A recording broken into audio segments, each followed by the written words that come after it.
This is the Asia Trade. I'm Haidi Stroud-Watts in Sydney. Our top stories this hour. Asian stocks are set for a positive open as the US reveals it's signed a trade understanding with China. Investors also betting on a resumption of Fed rate cuts, and that'll fuel the economy and earnings. Commerce Secretary Howard Lutnick telling Bloomberg that trade terms agreed earlier with China have now been formalised, including shipments of rare earths. And Tokyo Electron CEO Toshiki Kawai tells us exclusively how they plan to stay ahead of Chinese rivals as Beijing pours millions into the global chips race.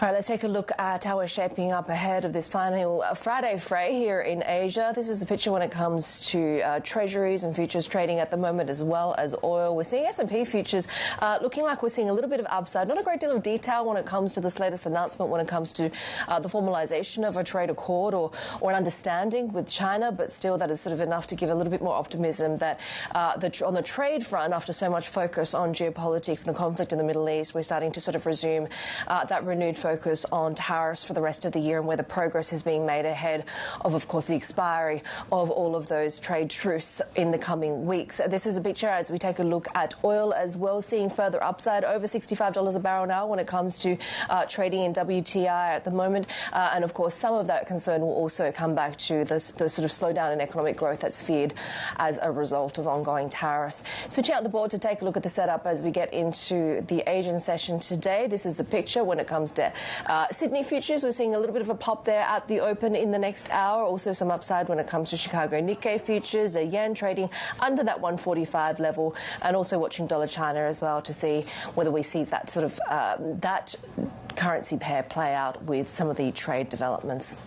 US Commerce Secretary Howard Lutnick says the US signed a trade deal with China 2 days ago. Speaking to Bloomberg, he revealed that they've finalised the understanding that was reached last month in Geneva. So the China deal, we inked the deal. You remember we had a trip to Geneva, and then that was being slow played. We got back together in London, and that deal was signed and sealed 2 days ago. President just said it just the other, I don't know, 15 minutes ago. And then he also suggested that we are, of course, at the very close finish line with India. Of course, the way these deals happen is their prime minister and their parliament have to approve it, and the president likes to close these deals himself. I mean, he's the deal maker. He loves to close it. I think we have deal after deal after deal. The president's going to make his calls. He's going to decide exactly the finishing touches on them. And then what we're going to do is we're going to lay out a structure of all the different kinds of tariff arrangements with different countries, right? There are countries with huge deficits. There are countries that are balanced. We're going to set that all up and get that ready for July 9th. So it sounds to me, Secretary, and correct me if I'm wrong as I listen to you, that we either get 88 deals announced in the next 2 weeks, or there's going to be action one way or the other by this administration that July 9th will be conclusive. If there's no deal, here's the new reciprocal tariff. Is that right? Of course. So what we're going to do is we'll announce some deals, but basically the deals we're going to announce are sort of the head of the class, the structural spot in the line, and then all the other countries will fit behind those categories, right? So we're going to do top 10 deals, put them in the right category, and then these other countries will fit behind. So you'll have South American deals, and you'll have African deals. You'll have it all structured and set up, and that's the model how you do leadership, and we will put these people in their proper buckets on July 9th. So those who have deals will have deals, and everybody else who's been negotiating with us, they'll get a response from us, and then they'll go into that package, and July 9th will go forward. And as the president said, if people want to come back and negotiate further, they're entitled to, but that tariff rate will be set, and off we'll go. US Commerce Secretary Howard Lutnick there speaking to us earlier. Let's bring in John Harney, our Bloomberg editor, with the latest out of Washington. And so, I said I had to have a little bit of a chuckle because this formalises the sort of agreement made in Geneva, which then had to be kind of rehashed in London because the situation in the relationship was deteriorating. So I guess all in, I'm wondering if substantively we know a whole lot more since those talks in Geneva. Such are the tensions regarding trade and tariffs here, as well as elsewhere in the world, that when President Donald Trump announced this at the White House, no one was quite sure what he was talking about.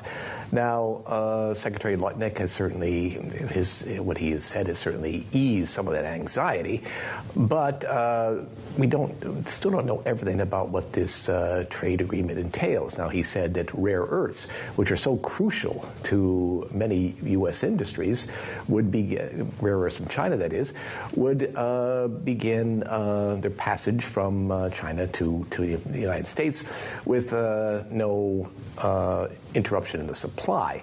But that doesn't seem to have actually been accomplished yet. In the coming days, we will see how that unfolds. But for now, there is cause for optimism regarding the trade between the United States and China. Optimism here, and I do wonder how long-lasting that would be, given that there's sort of ongoing concerns over some of the other major trade deals with the likes of India, with the EU, for example, and a great deal of uncertainty over how the sectoral tariffs are going to play into that. Well, exactly. There seems to be a bit of a paradox here. A lot of countries are concerned that if they make an agreement on the so-called reciprocal tariffs, in other words, get them eased or scaled back, they can still get hit with levies on their industries, including drugs, including chips, including steel, including automobiles. So a lot of nations are a bit wary about making an agreement right away. Now, India, a delegation from India has arrived here in Washington, hoping to perhaps get some sort of tentative deal before this July 9th deadline, which is, as you pointed out, is fast approaching. But there is considerable disagreement over genetically modified crops that the United States wants to be able to sell to India, and the Indian government has great reservations about it.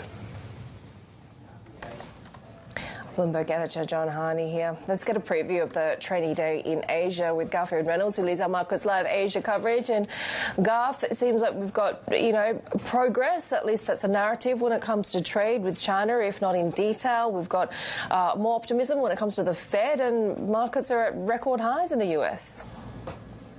Yes, Heidi, the everything rally seems to have come back from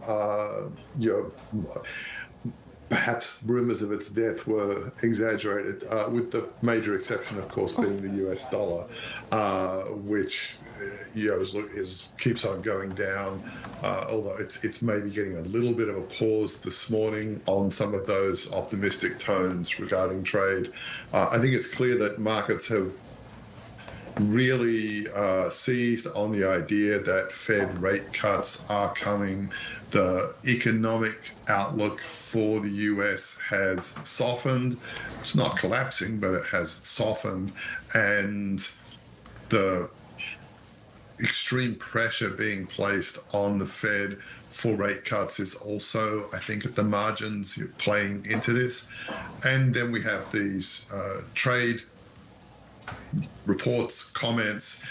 It's not at all clear that there is real progress. For example, even with China, we don't know if tariffs are coming off or if it's just some of the restrictions that were imposed in response to China's rare earths restrictions. And for example, are chip curbs going to go away? That's also not clear. But for investors, the main takeaway is that their expectation that there will be some sort of a fudge, that the Trump administration will huff and puff, but not blow the house down in the way that it had initially pledged to do, both with regards to China and with regards to other countries with the April 2 reciprocal tariff announcements. So that is reassuring investors that the actual damage that's going to be done is supposed to be minimal. There's a little bit of a risk of complacency there because the tariff levels that we've already got are much, much higher than they have been for decades. But so far, there's not a lot of damage showing up from that. So, stay calm and keep buying tech stocks is the main mantra. In the meantime, the Fed succession drama continues to play out. Take a listen to what we heard from President Trump on this. And if we had a person over at the Fed that would lower interest rates a little bit, that would be helpful, too.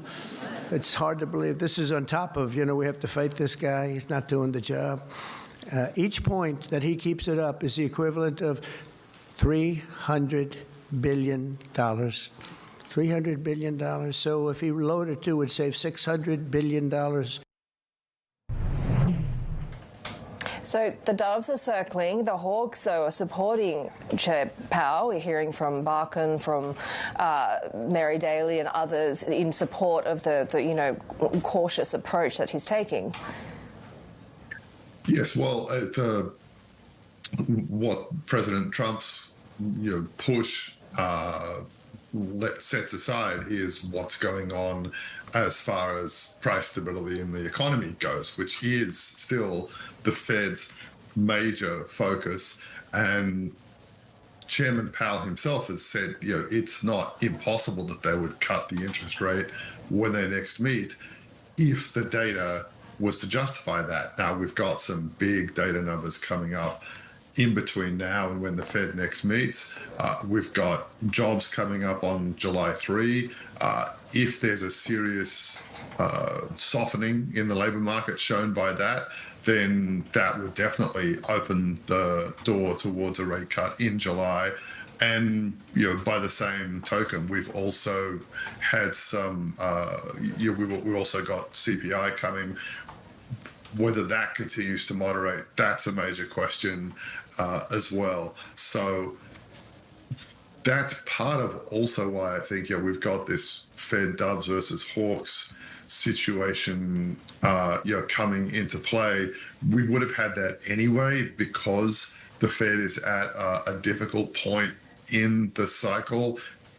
It had decided to hold rates for a bit even before the tariff concerns came along because it wasn't clear that there was a major need to help the economy. One thing also that could act as a little bit of a push against the market's own desire for rate cuts is the rallies that are going on. Those are already acting to loosen financial conditions in the real world, both by bringing yields down, also as stocks go up, that loosens financial conditions because it effectively reduces the cost of capital for companies because they can raise money via share sales more readily, and we're seeing a lot of money being raised by share sales both in the US and elsewhere. So with all of that going on, it's a very difficult call to make for the Fed, and the pressure that's being applied by the US government is adding to what's already a pretty murky picture. Catherine Reynolds, who leads our Markets Live Asia coverage there. We do have more ahead on the Asia trade. This is Bloomberg.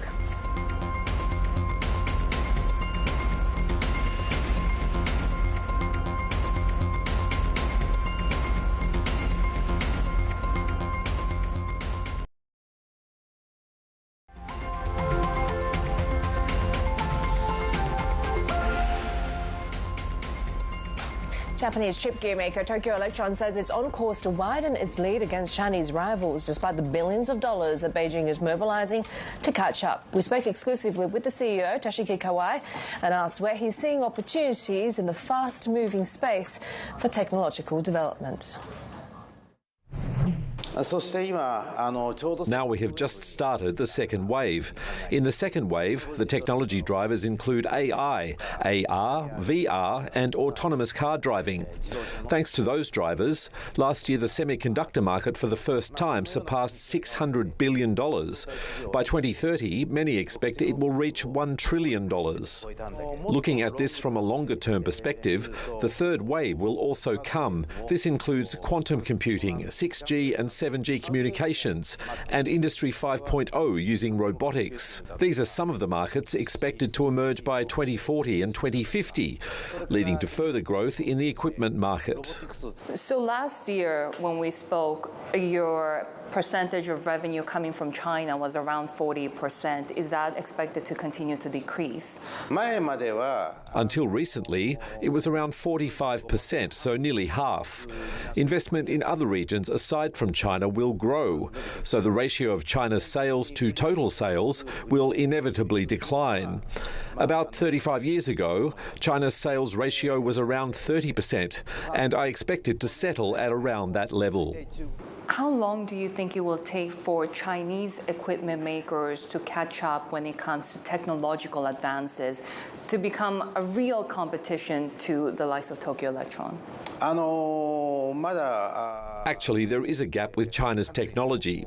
I think it's possible to maintain the difference in technology between China and our company. I'm sure that Chinese vendors are trying to catch up with us, but we must be faster. We can be faster than them in technology innovation, and that's how we can maintain or increase the difference. We are the SPE manufacturer, but we are not chip makers. So for us, it is key to work with the world-leading chip manufacturer to develop the best-in-the-world process and best-in-the-world equipment. The pace of technological innovation is likely to accelerate. I believe this gap will continue to widen. Tokyo Electron is always pursuing the latest cutting-edge technology, so we believe there will be no issues with our growth. What happens if the needs of the customers change? Because this year we saw the changes brought from DeepSeek with cheaper models, more efficient models that perhaps might need less hardware. Will that change our calculation going forward when it comes to what's needed for the next generation of advances for artificial intelligence? The emergence of various AI solutions means there is potential for many applications, and the number of applications will increase. As a result, we can expect the overall use of semiconductors to expand. At the same time, the common global goal is finding a balance between digital transformation and green transformation. This will require technological innovations in semiconductors.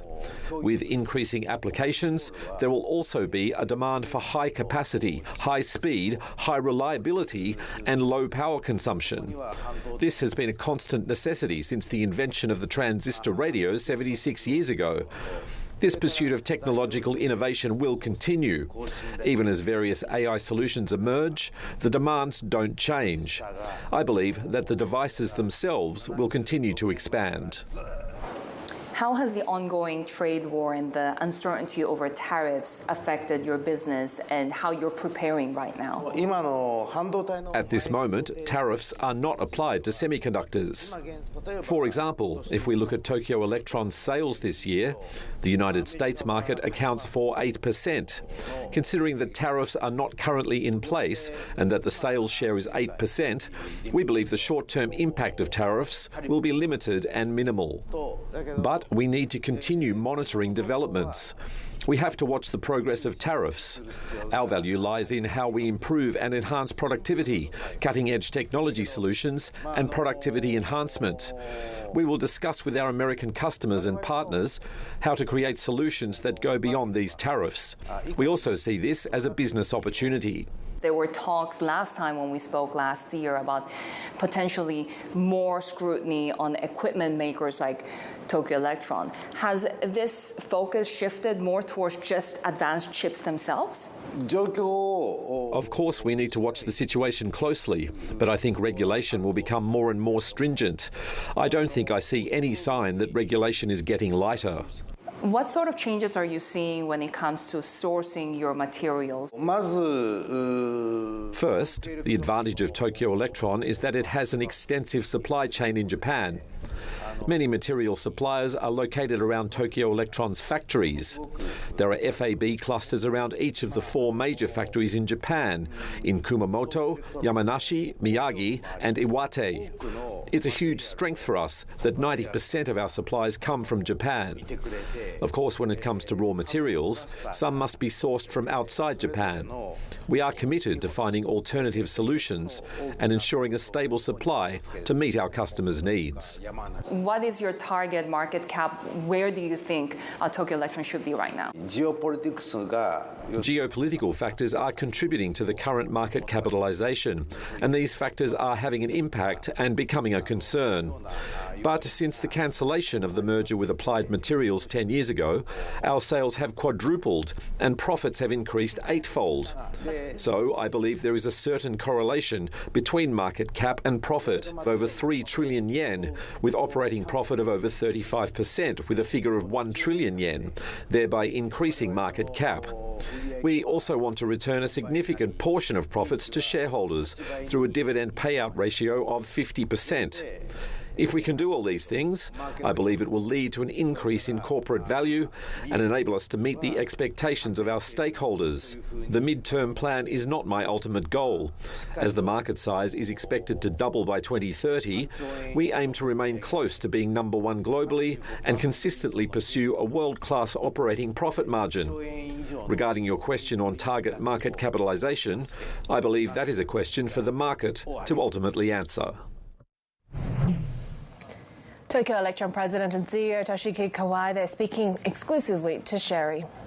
Well, China's rise in the global tech race is the focus of our new show, Bloomberg Tech Asia. You can catch the premiere in the next hour at 8:30 a.m. Hong Kong time. That's 8:30 p.m. if you're watching in New York. More ahead on the Asia trade.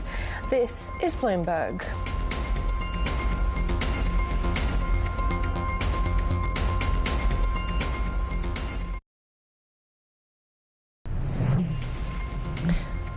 San Francisco Fed President Daly says there's growing evidence that tariffs may not lead to an inflation surge, opening the door to a rate cut in a few months. Daly spoke exclusively with Bloomberg about her rates outlook and whether political pressure is influencing the Fed's thinking. Of course, if the tariffs are a one-off, you can look through them, and if they're just not going to materialize, then you have to watch both sides of the mandate. And I think that's really important. It's not one or the other. It's both sides of our mandate that have really come into frame since we brought inflation down from the really high levels to something that's closer to our target. Ultimately, we have to watch both sides, and that's what I'm doing. And then the fall looks promising for a rate cut. I don't know for sure. I mean, we have to be open about what we don't know. Humble is, I think, the word that comes out of the inflation run-up. And so, but we will, there's a lot of differences of views on the committee. I see that as a real positive right now because people bring their perspectives, and the data will guide us to what is the one that ultimately looks like reality. President Daly, John was talking about the palace intrigue. And I do wonder about how the increasingly political overlay to the Fed has complicated your messaging, given that there is this debate about the dual mandate, et cetera. How much has it affected the way that you communicate? Not really. One of the things that I recognize on a regular basis is if I go out and talk to the people who live in the 12 Federal Reserve District, so that's 9 states, very diverse states in the West, they don't actually bring this up at all. What they bring up is, what do you think is going to happen to inflation? Will you be able to restore inflation to 2%? Will you be able to restore price stability? Do you think the labor market is going to be preserved during it? Because ultimately, I really want both jobs and lower inflation. I want to be able to get ahead. And so far, the people in my district are cautiously optimistic overall. San Francisco Fed President Daly there speaking exclusively with Lisa Abramovich. More ahead on the Asia trade. This is Bloomberg.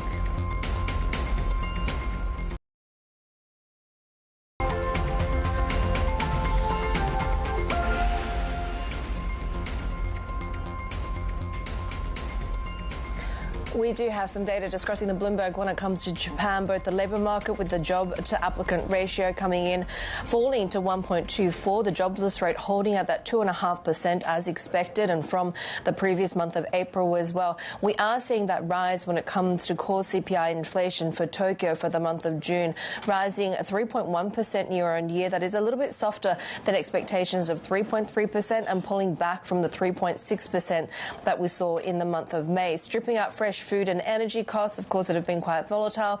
Still that reading of 3.1% and a little bit softer than previously, and also expectations there as well. Still, though, we have seen these rising, deepening sort of inflation cycle for the Bank of Japan, really keeping that rate hike path alive. A little bit softer for that headline inflation, but we're still retaining that price momentum beneath the surface there. Let's bring in Bloomberg's Tokyo economy and government reporter Erica Yokoyama.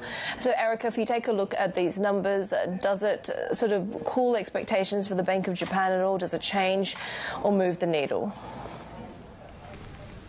Yeah, the figure comes out quite cooler than expected, that's true. But I think it doesn't really mean that the inflationary pressure is fading away anywhere. You know, it's still like way above the BOJ's 2% inflation target. And also for this month specifically, it was driven by some policy factors as the government reinstalled the subsidies for gasoline and also the measure to lower the rice price.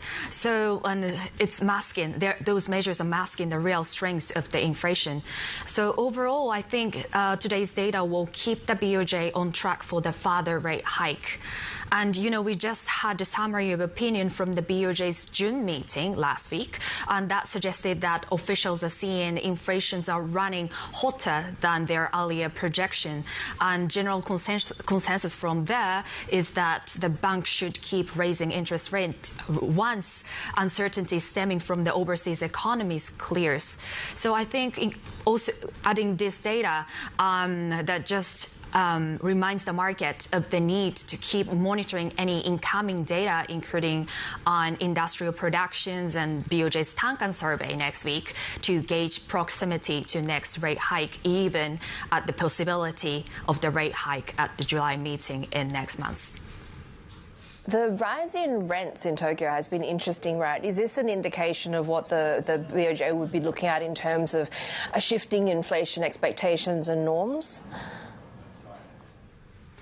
Yeah, exactly. You know, like Tokyo's rent rose 1.3% from a year ago in April and May, and that was like the largest hike in over 30 years.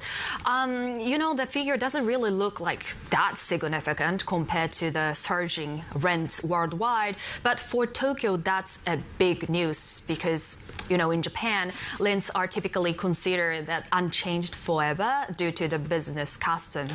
But, you know, like after the inflation staying over the BOJ's target for full 3 years, and everything is now much more expensive, including maintenance cost, material cost for construction, and wages for cleaners, and, you know, like even BOJ's rate hike pushing up the mortgage payment. Landlords and owners don't have other choice than raising rents. So this is another indication that the inflation trend is spreading through the Japanese economy, which is good, and probably the sign that the Japanese policymaker has been long seeking for their policy decision. It's not politically popular, right? We've seen leaders around the world battling with the cost of living crisis. Is this going to turn out to be challenging for Prime Minister Ishiba? Yeah, exactly. Yeah, I just said it's probably in the longer run for Japanese economy, probably a good sign after decades of deflation. However, in the short term, it's a big headache for Ishiba as the election is approaching, and also and especially after the Ishiba's party suffered a major loss in the Tokyo Metropolitan General Assembly election last weekend. And, you know, like this persistent inflations and how parties are trying to address the issue is one of the contentious points in the upper house election coming in about the months. And, you know, while Ishiba's ruling coalition promising offering 20,000 yen cash handout, and opposition parties are saying that they are planning a reduction in sales tax. And now both parties needs to convince their voters that their policy would be much more effective compared to the others in helping voters living crunch. And, this domestic inflation is just one of the mountain of issues facing Ishiba, and, like other issues, including like the trade negotiation, which looks like a quite standstill at the moment. And Ishiba needs to address that before the tariff also hits the Japanese economy drastically. Okay, Yakayama there, our Tokyo economy and government reporter. Let's get you a quick look at how we're setting up when it comes to Japanese equities, if there's sort of any shift in movement when it comes to those BOJ expectations and playing out for the start of trading in Tokyo. We are seeing a bit of upside there being extended in futures trading. For the Nikkei, about a 1% high. We're also expecting to see a bit of a pop when it comes to trading here in Australia as well, 0.6% higher. US futures are also extending those gains after we had the US-China truce being signed. Howard Lutnick also saying that 10 trade deals are now imminent, and US stocks hitting that record in the session on Wall Street. Well, former Deputy PBOC Governor Zhu Min has said that China's AI advancements are about to unleash a wave of more than 100 DeepSeek-like breakthroughs in the next 18 months. Our Chief North Asia correspondent Stephen Engel gives us a closer look at the country's progress in humanoid robotics, also known as embodied or physical AI.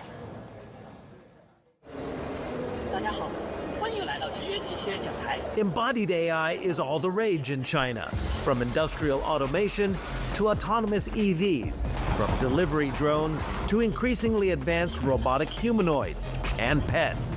AI is on board, and with their sensors, motors, and natural language processing, now they're interacting with us and the rest of the physical world, and it's arriving in much more lifelike packaging, as creepy as that may be. China's Ministry of Industry and Information Technology says China since last year has produced nearly 100 embodied AI robotic products, claiming the country holds 70% of the global market, due largely to its unrivaled stem-to-stern supply chain of critical parts and advancements in its own AI and chips. The embodiment, if you will, of China's DeepSeek moment. I think that ushered in a whole corporate culture where we are trying many Gen AI use cases. We have also labs and PhDs who are working on these things. When would this ever impact the bottom line or have real impact? I think that's the question. We do know that the central government has put out a venture fund tapping about $138 billion for the development of humanoid robots for industry and for personal use. That is a lot of money and probably just the tip of the iceberg. In an otherwise difficult job market in China, online recruitment firm Zhaopin says the number of job openings in China's humanoid robotics sector has quadrupled so far this year from last, with salaries for the needed algorithm engineers rising well past the average urban pay. Hangzhou-based Unitree is one of the pioneers of consumer robotics in China, offering its latest so-called humanoid agent AI avatar, the 4-foot, 2-inch, 77-pound G1, on the web for $16,000. He can do all kinds of things. He can run, he can jump, he can get you coffee. Or for $1,600, there's the 4D ultra-wide recognition LiDAR-equipped Go-To dog, with plenty of tricks up its 12 flexible knee joint motors. It can stand. It's just the beginning stage. For China's vast industrial complex as well, rapid automation includes the increasing use of inspection and diagnostic bots with embodied AI, such as Lenovo's six-legged Daystar, deployed in places unreachable by or unsafe for humans. I think the Chinese robots will come into the world, in a way that, as a price for money and price of value, that will be quite unbeatable. With the backing of state policy and funds, expect a myriad of new embodied AI products to try and grab your attention. Like it or not, we may be staring directly into the future. Stephen Engel, Bloomberg News, Shanghai.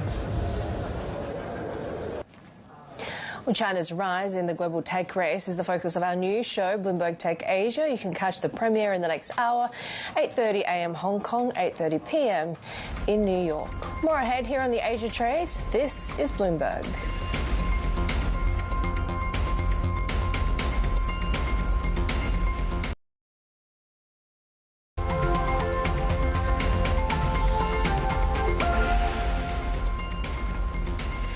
Well, the Bain Capital-backed Virgin Australia returned to trade on the ASX this week after a $448 million IPO, the biggest in the country so far this year.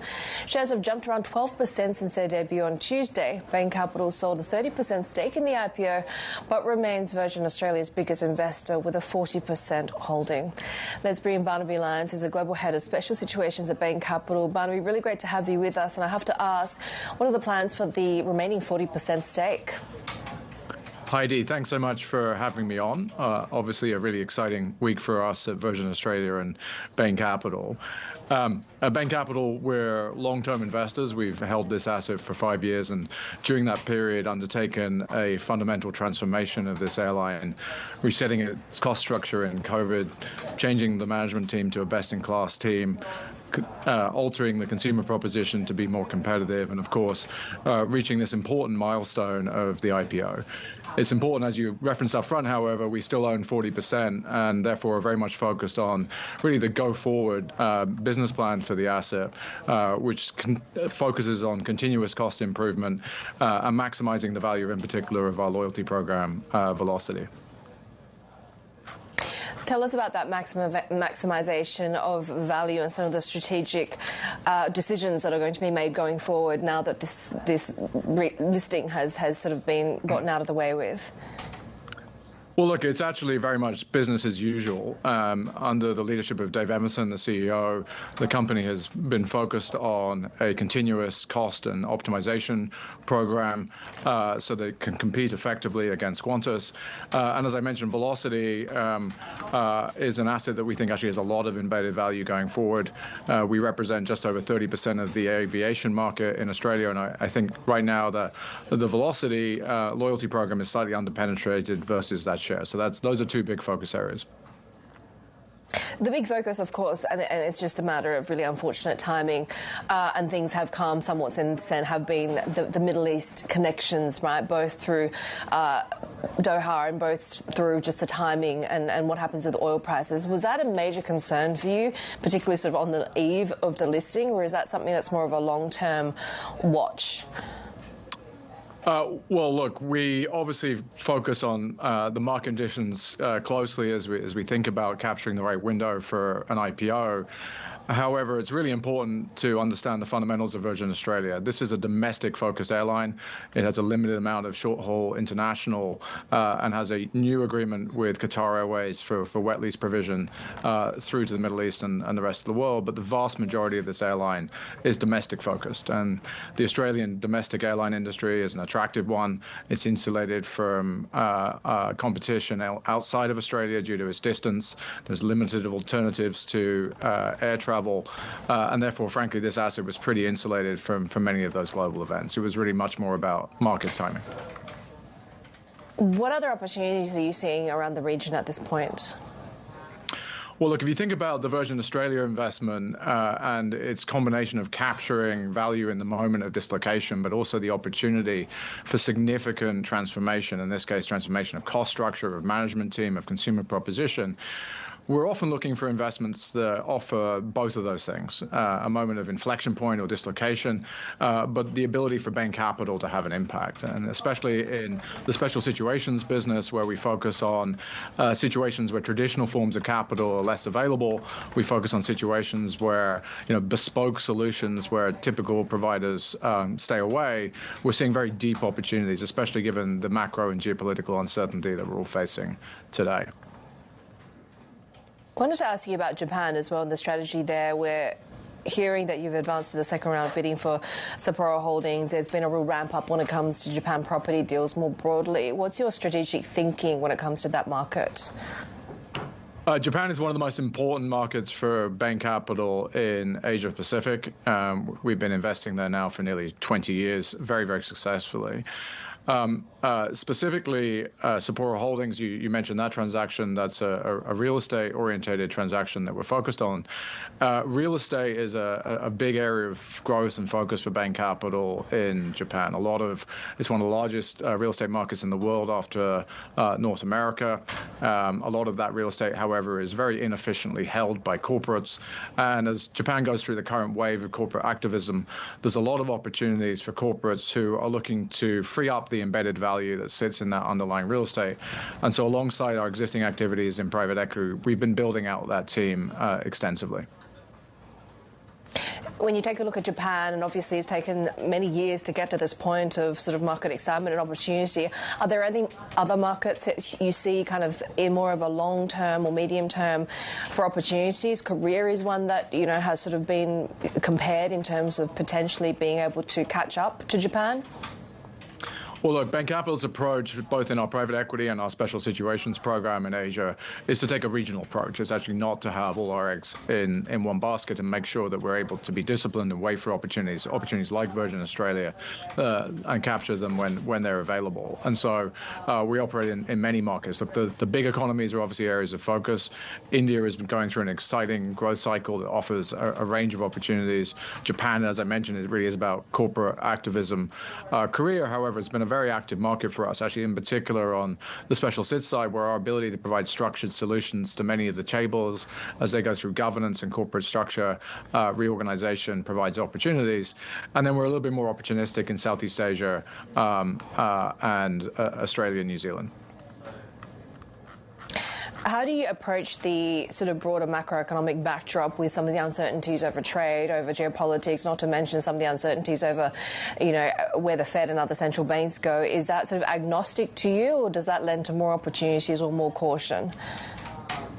Well, what we do at Bain Capital Special Sits, as I mentioned earlier, is really provide solutions when traditional forms of capital are not available. And if you think about heightened levels of uncertainty, really what that leads to often in the markets, and we're seeing that today, is a bid-ask spread where buyers and sellers can't necessarily connect, especially in private markets.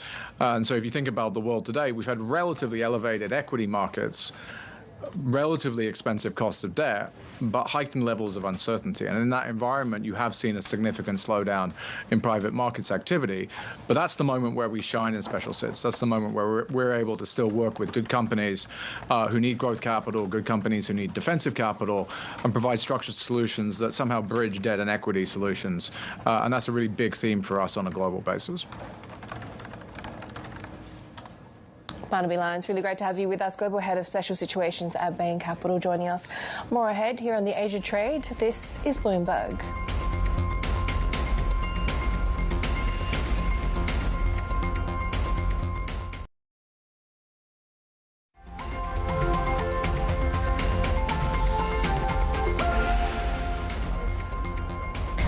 Softness in retail sales numbers coming through for Japan at the moment. The year-on-year reading coming in at 2.2%. Expectations were for 2.5% for May, and also easing slightly from that 3.3% that we saw in April. On a month-on-month basis, that is a contraction of 0.2%.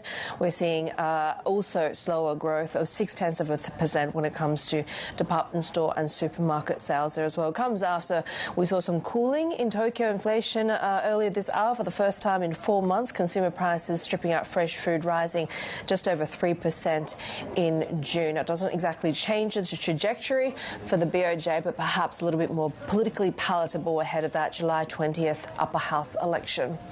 A Goldman Sachs Asia-Pacific executive says uncertainty over US-China trade tensions looks set to run for some time, despite the recent tariff truce and, of course, a deal that was announced earlier today. Kevin Sneader also told us what he thinks Beijing needs to do to get foreign money flowing again as investors look beyond the US. I think we're really debating what happens to the incremental dollar. And you start to think about new money. Where's that going to go? And I think when you think about it that way, then there is definitely more interest in looking at places beyond the US. And that money may go to China, but there's a high bar in it going to China. And the bar is one of the talks remain very positive. I was at the WEF in Tianjin, and we heard a lot of statements that would give one encouragement around consumption, the importance of consumption, the desire to keep reform and continue on the journey. Lots of reasons to have hope, but fundamentally investors want to have three things: the consistency of policy, clarity of direction, and transparency around progress. And I think once those three things line up, more money will return, I suspect, to China in volume. But at the moment, we're still in the wait and show it to me phase. And tariffs.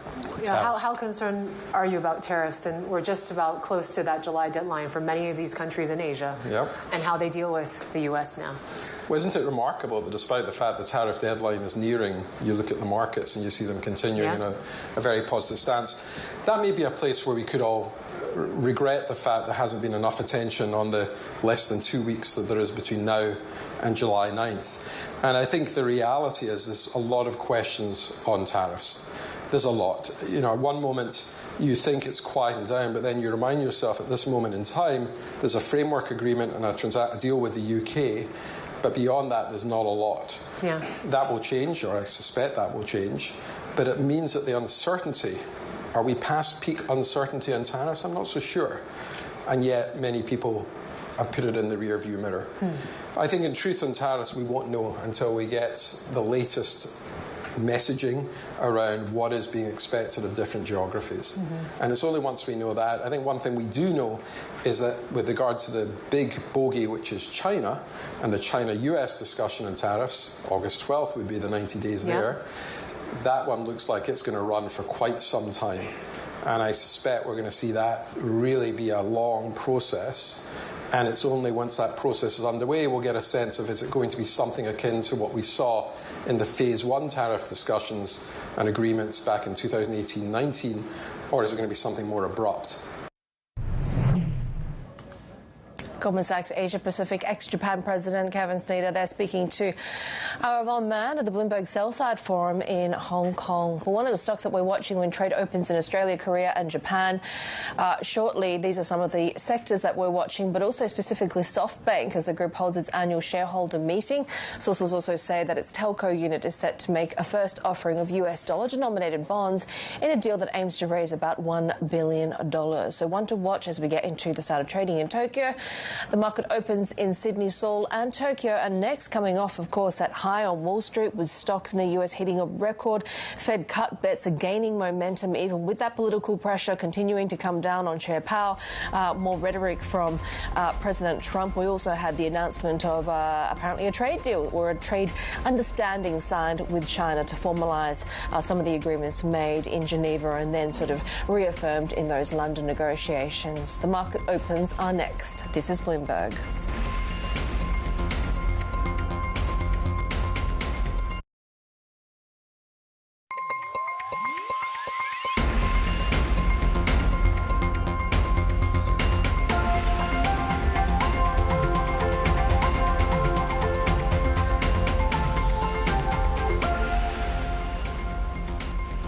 This is Asia Trade. I'm Shery in Tokyo. We're counting down to Asia's major market opens in what could be a risk-on day. We're talking about that narrative of potentially faster Fed rate cuts coming. And of course, we have a weaker U.S. dollar and the potential of those tariffs, blanket tariffs coming from the Trump administration with that July 9 deadline. Take a look at the setup because we're seeing not a lot of movement, but also in the currency side, more weakness for the Japanese yen. And that's been interesting because despite the fact that we have the dollar continuing to weaken, remember, we have softer data coming from the United States, so we could see the dollar on course for 6 consecutive months of losses. But the Japanese yen has also been falling. We're talking about those 144 levels against the greenback. In fact, only one of 16 major currencies tracked by Bloomberg falling against the dollar so far in the month of June. And this despite the optimism that we've seen in the rally in the U.S., with stocks continuing to gain ground, and nearly $10 trillion surge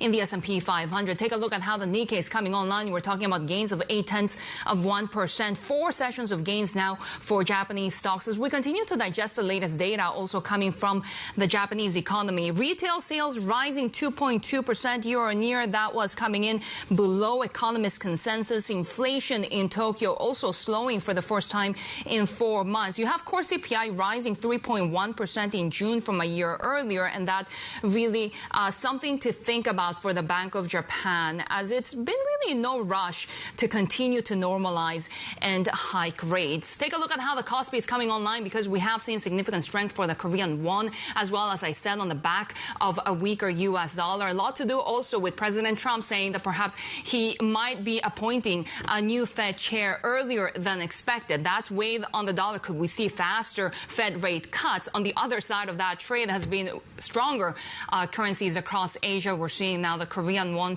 weakening at this point. 13.55 is the level, and a little bit of divergence when it comes to the Kospi and the Kosdaq. But the Kosdaq, tech heavy, gaining 0.3%. Joining us now is James Demmert, CIO at Main Street Research. James, good to have you with us. Let me get started with the optimism that we're seeing when it comes to risk assets with that incredible rally that we've seen in the United States. Do we still have room to gain from here, and what are the implications for Asia? Yeah, it's an impressive rally, Shery. Who would have thought, 4 weeks ago we were down 19%, and now we're sort of back to new highs. And we think this has much more room to run. I think our target for the S&P 500 is 6,800, which is one of the highest on the street. And we think that's backed by, in the U.S. story, sort of a not too fast, not too slow economy, with some headwinds with policy in the U.S. being restrictive on both the fiscal and the monetary side. But, stocks like that kind of environment, particularly the tech stocks that a lot of them are in the U.S. So we think that the U.S. market can go higher from here. But we are big fans of investing outside the U.S. We're a global manager, so we find the Asia markets even more attractive.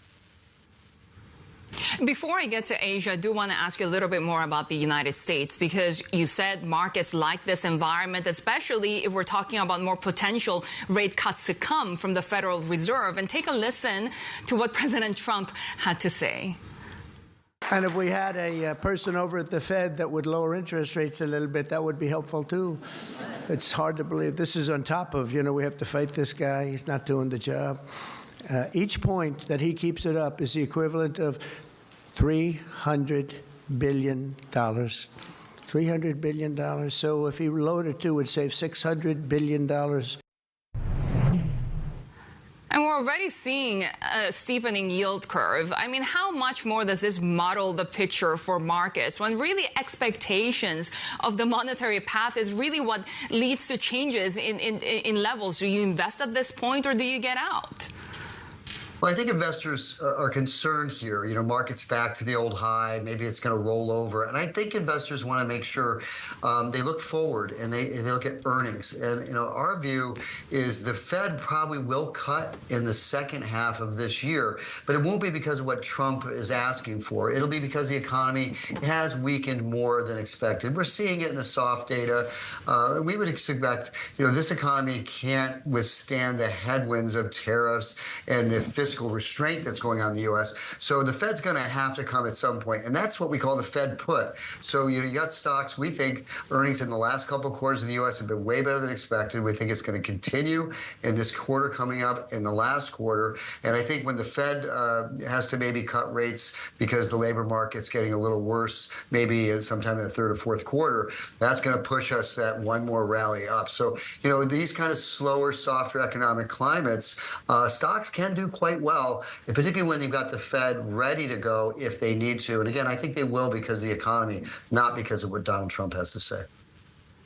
Does that involve Asian risk assets as well? Well, that's the interesting thing, Shery. The last, decade, U.S. exceptionalism, most investors, even foreign investors, are way overweighted in U.S. equities. And so that's, the U.S. equities sort of are the dog that wags the tail for the rest of the world. Our view is that's going to change. It already is changing. Foreign markets have done better than the U.S. so far. And as far as we're concerned, this is a significant new world order for fiscal and monetary policy. Both are restrictive now in the U.S., which is a big change from the last 10 years. And it's the opposite outside the U.S., particularly in China, where they're being very stimulative with fiscal and monetary policy, and we're taking everything to it. That is really good for the economies and good for the stocks. Does that mean you get into China now, or do you wait until you can see more concrete proof that they're actually really putting that capital in? I think a mistake investors will make is just not doing anything, and waiting.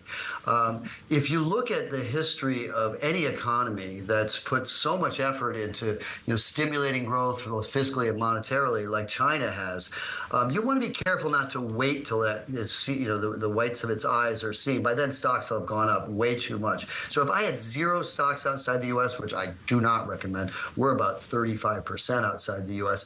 I would say, hey, my allocation to, let's say, China, maybe it's supposed to be 10 or 15, 20%. I would do a third of it now.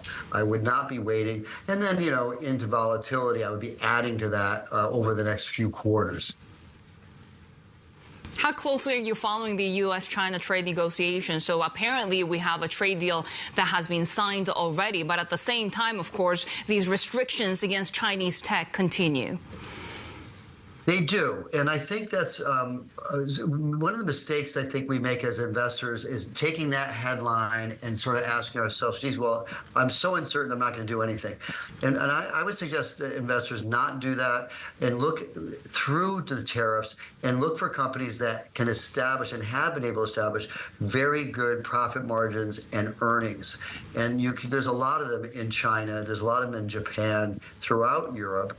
And recognizing that if the tariffs do come a little worse than expected, these companies will survive. But what's interesting, Shery, and you've probably seen this, markets, with these negotiations supposed to be happening in the next few weeks, markets have seemed to be very resilient going towards that. And I think that's the market discounting that things are not going to be as bad as people had expected. So being an investor is important, but definitely make sure to invest in companies with high profit margins and good balance sheets.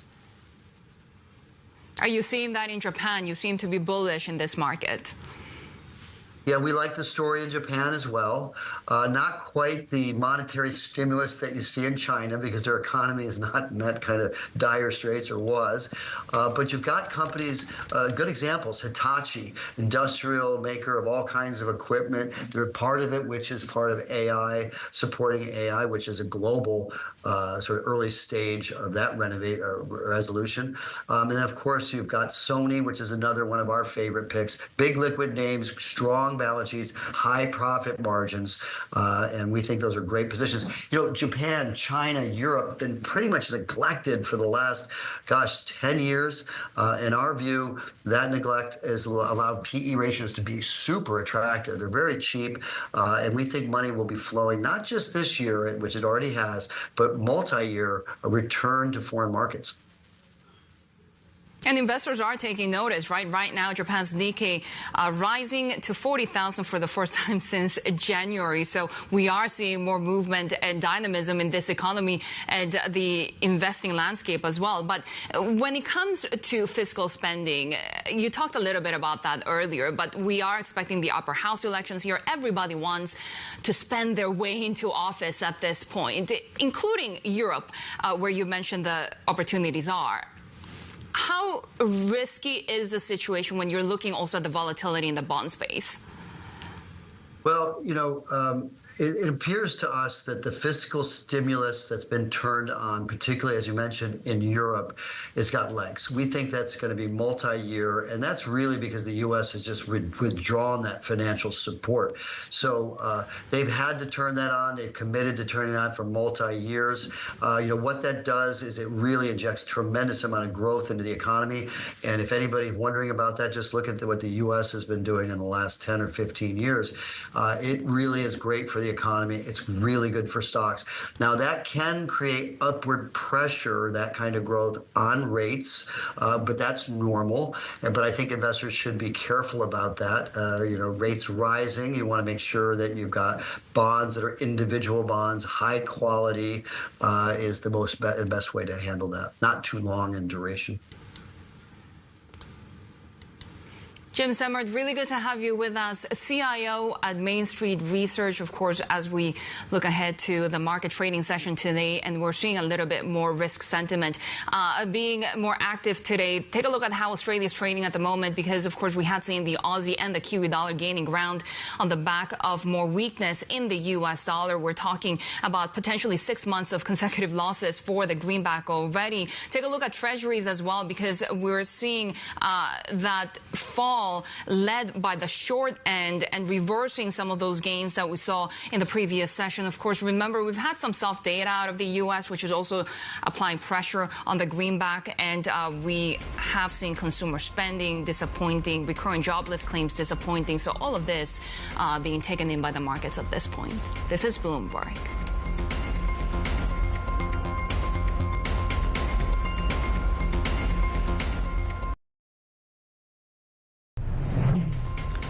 Commerce Secretary Howard Lutnick says the U.S. signed a trade deal with China 2 days ago. Speaking to Bloomberg, he revealed that they finalized the understanding reached last month in Geneva. So the China deal, we inked the deal. You remember we had a trip to Geneva, and then that was being slow played. We got back together in London, and that deal was signed and sealed 2 days ago. President just said it just the other, I don't know, 15 minutes ago. And then he also suggested that we are, of course, at the very close finish line with India. Of course, the way these deals happen is their prime minister and their parliament have to approve it, and the president likes to close these deals himself. I mean, he's the deal maker. He loves to close it. I think we have deal after deal after deal. The president's going to make his calls. He's going to decide exactly the finishing touches on them. And then what we're going to do is we're going to lay out a structure of all the different kinds of tariff arrangements with different countries, right? There are countries with huge deficits. There are countries that are balanced. We're going to set that all up and get that ready for July 9th. So it sounds to me, Secretary, and correct me if I'm wrong, as I listen to you, that we either get 88 deals announced in the next 2 weeks, or there's going to be action one way or the other by this administration that July 9th will be conclusive. If there's no deal, here's the new reciprocal tariff. Is that right? Of course. So what we're going to do is we'll announce some deals, but basically the deals we're going to announce are sort of the head of the class, the structural spot in the line, and then all the other countries will fit behind those categories, right? So we're going to do top 10 deals, put them in the right category, and then these other countries will fit behind. So you'll have South American deals and you'll have African deals. You'll have it all structured and set up, and that's the model how you do leadership, and we will put these people in their proper buckets on July 9th. So those who have deals will have deals, and everybody else who's been negotiating with us, they'll get a response from us, and then they'll go into that package, and July 9th will go forward. And as the president said, if people want to come back and negotiate further, they're entitled to, but that tariff rate will be set, and off we'll go. U.S. Commerce Secretary Howard Lutnick speaking exclusively to Bloomberg's Joe Matthew. Let's get more now with Bloomberg News Desk editor Jill Deasy's. Jill, every time I hear these comments coming from the White House, I kind of feel I need a proper definition of what a deal means. I mean, what's included, what's not? Do we have an idea of how comprehensive this supposed deal will be? I mean, I guess we'll start with China, right? And let me be clear, we really have zero details about what exactly this more formalized agreement takes place, other than Trump kind of offhandedly mentioning it earlier. And then obviously you had Lutnick there saying that, something was signed a couple of days ago. To me, the most critical part of that interview really was this idea that, that you see it on your screen right now. China's, it's codified this idea that they're going to be delivering rare earths to the United States. This is actually something that Trump mentioned just a little while ago. That was a big part of that initial, sort of preliminary trade agreement. Those critical minerals that are used in everything from wind turbines to jet planes. Really, really important, valuable resource of which China really controls the vast majority of that in the world. There's a lot of concern over how that would actually make its way to the U.S. companies that rely on those materials. Just as of a couple of days ago, a lot of companies were saying that they weren't actually getting those materials from China, that there was still a lack of clarity over how exactly that would happen.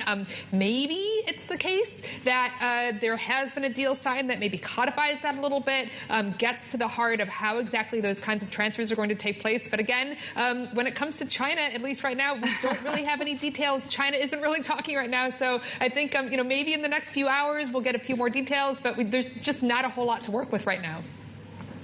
To be fair, I feel bad just asking you this, even for other countries as well, because we've been watching that July 9 deadline when these blanket tariffs resume on trading partners, allies. Any idea on what those could include?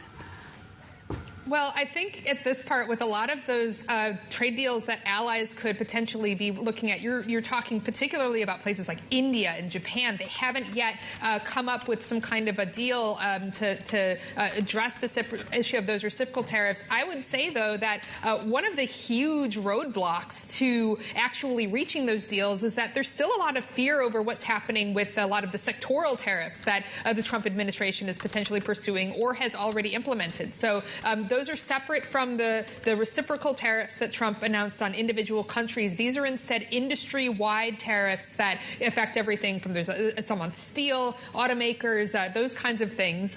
The thing is that the Commerce Department in the United States is actually still investigating, potential needs for additional sectoral tariffs. Maybe you could be looking at things that impact, components that go into smartphones and such. The thing is that those types of negotiations or that type of investigation could still take several weeks or even months. Those types of tariffs are a lot more difficult to challenge domestically because they don't come via executive order or anything like that. So if you're these countries like Japan and India, for example, I'm not really sure what your motivation is to negotiate a trade deal ahead of this July 9th deadline on this reciprocal front when there could be sectoral tariffs that you're still leaving yourself open to. I think, a lot look at the partial trade deal with the UK, for example. Not everything in that agreement was necessarily addressed on steel tariffs, for example. So the UK is still, subject to some steel tariffs. So, when you've got all of these different tariffs and all of these different buckets covering all kinds of industries or individual countries and stuff. You heard Lutnick there talking about this idea of this nice, neat little list where you organize these countries into buckets and such. But you've got all kinds of tariffs coming in from different angles. I think it's really difficult to imagine these countries are rushing to try to negotiate something there. They've got to be really strategic about how they approach that, and I think that leaves a lot of open questions here. Yeah, what's the point when you have 25% auto tariffs really being brutal on markets like Japan and South Korea, right? Jill Deasy's our Bloomberg editor. Thank you so much for trying to give us more context and insight into what these potential deals could look like. Take a look at how European futures are trading, because we have seen some of that support for risk assets across Asia trading, and we are seeing DAX futures now gaining 0.6%. Of course, we had seen mining shares being the best performing sector, lifted by stronger metals prices. Consumer and personal care stocks have been underperforming a little bit in this market, but the euro holding steady. 116 is the level. This is Bloomberg.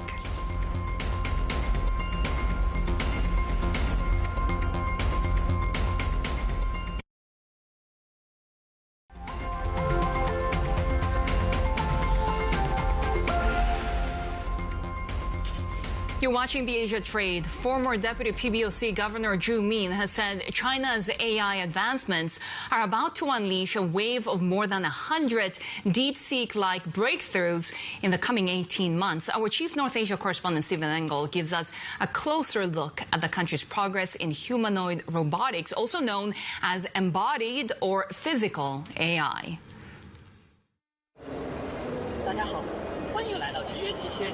Embodied AI is all the rage in China, from industrial automation to autonomous EVs, from delivery drones to increasingly advanced robotic humanoids and pets.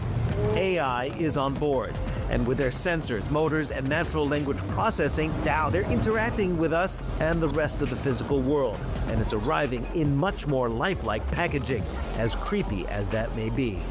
China's Ministry of Industry and Information Technology says China since last year has produced nearly 100 embodied AI robotic products, claiming the country holds 70% of the global market, due largely to its unrivaled stem-to-stern supply chain of critical parts and advancements in its own AI and chips.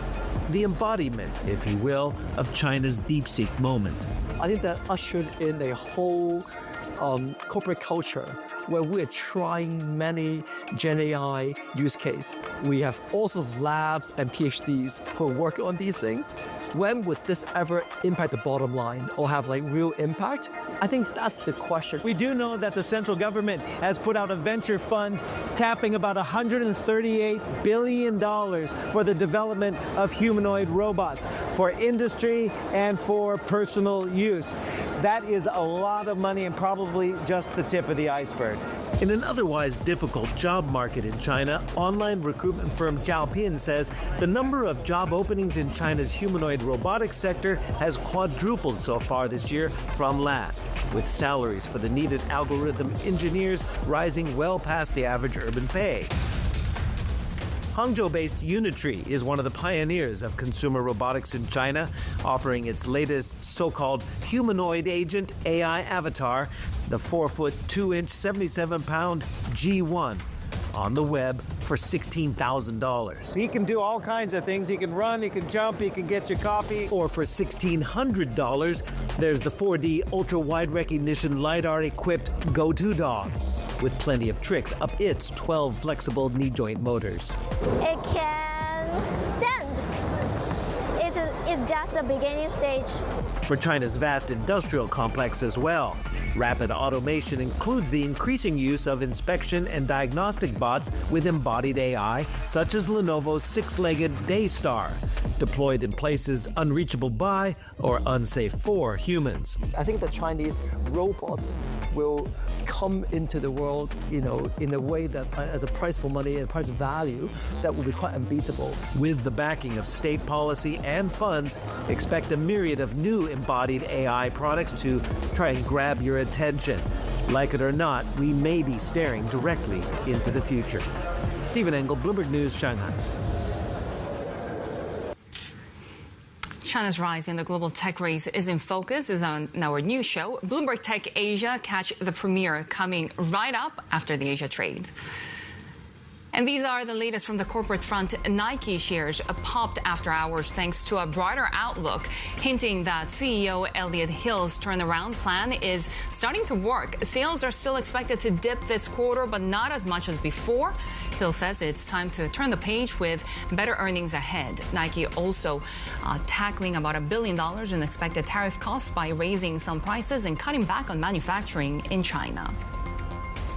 Hong Kong builder New World has secured written commitments from all banks for a $11 billion loan refinancing. The deal would push back borrowings worth around $9 billion that were due this year and next and extend the maturities for 3 years. But strains remain, especially regarding a loan backed by its key asset, Victoria Dockside. We're seeing broad upside across markets in Asia is a risk-on day. But that's it from the Asia trade. The first episode of Bloomberg Tech Asia is coming up next. This is Bloomberg.